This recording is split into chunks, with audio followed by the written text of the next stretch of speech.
3 meurtres ont été commis en autant de jours dans le Grand Montréal. Des crimes en plein jour dans un magasin Walmart, un parc et un quartier résidentiel tranquille. Ils impliqueraient des jeunes et des gangs de rue. Et cette situation peut sembler alarmante. Le ministre de la Sécurité intérieure est rassuré notamment par le taux de crimes violents qui est en baisse à Montréal et Laval. Montréal n'est pas une ville tranquille, c'est vrai. Dans les dernières 72 heures, des crimes violents qui sont survenus. Cependant, c'est une ville qui est sécuritaire. Je regarde le taux d'arrestation dans les derniers événements. La synagogue, incendie qui est allumé, le suspect est arrêté rapidement.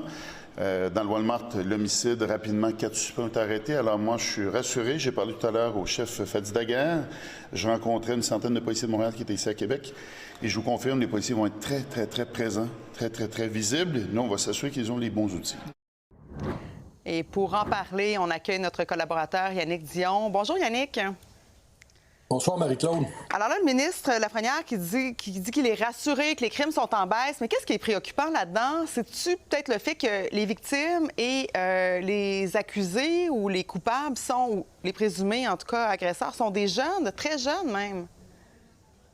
C'est sûr, c'est préoccupant toujours de voir que la violence, il y a des jeunes de 15 ans qui sont arrêtés pour ce type de crime-là.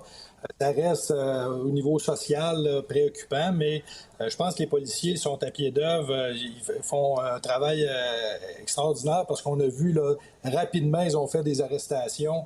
On sait qu'ils sont présents là, dans les lieux publics là, pour s'assurer qu'il n'y aura pas de débordement. Donc, on peut être rassuré, je crois, à ce niveau-là. Je pense pas que c'est une prémisse à une montée de la violence.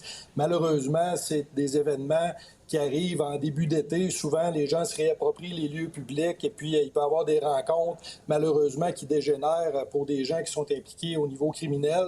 Mais on voit l'intervention des policiers qui est efficace et puis qui va continuer de l'être, je suis persuadé, pour l'ensemble de la saison estivale. Parlons peut-être plus précisément du meurtre de Laval, qui semble plutôt en lien avec des gangs criminalisés, entre autres la Rob Power. Est-ce qu'il y a des liens avec ce qui s'est passé à la prison de Donnacona? On peut penser qu'il y a des liens. Évidemment, là, je n'ai pas l'ensemble des détails du dossier, mais évidemment, la signature de ce meurtre-là ou de cet événement-là est plus alignée avec ce qui se passe au niveau du crime organisé de plus haut niveau. Alors, peut-être qu'on peut penser, oui, c'est un effet, un cause à effet avec ce qui s'est passé à Donnacona, mais la suite de l'enquête pourra le démontrer, là, évidemment, dans les prochaines semaines. Ça a quand même brassé. Est-ce que là, il faut s'attendre peut-être à d'autres règlements de compte ou à d'autres crimes qui pourraient suivre ceux qui viennent d'être commis? Bien, écoutez, au niveau du crime organisé, c'est sûr que la situation est toujours évolutive, hein, donc il faut être attentif.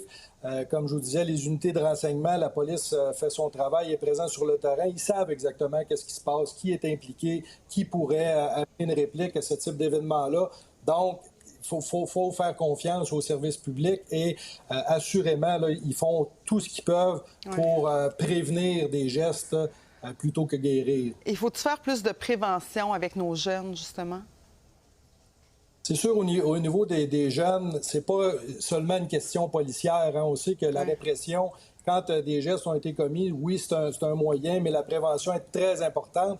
Puis c'est une responsabilité partagée. C'est pas juste un problème de police. Les services communautaires, les travailleurs de rue, les enseignants, les familles. Donc, c'est tout le monde qui doit être attentif. Puis, on sait qu'il y a plusieurs familles, des fois, qui ont des problématiques avec leurs jeunes, qui n'hésitent pas à demander de l'aide. Il y a des ressources disponibles.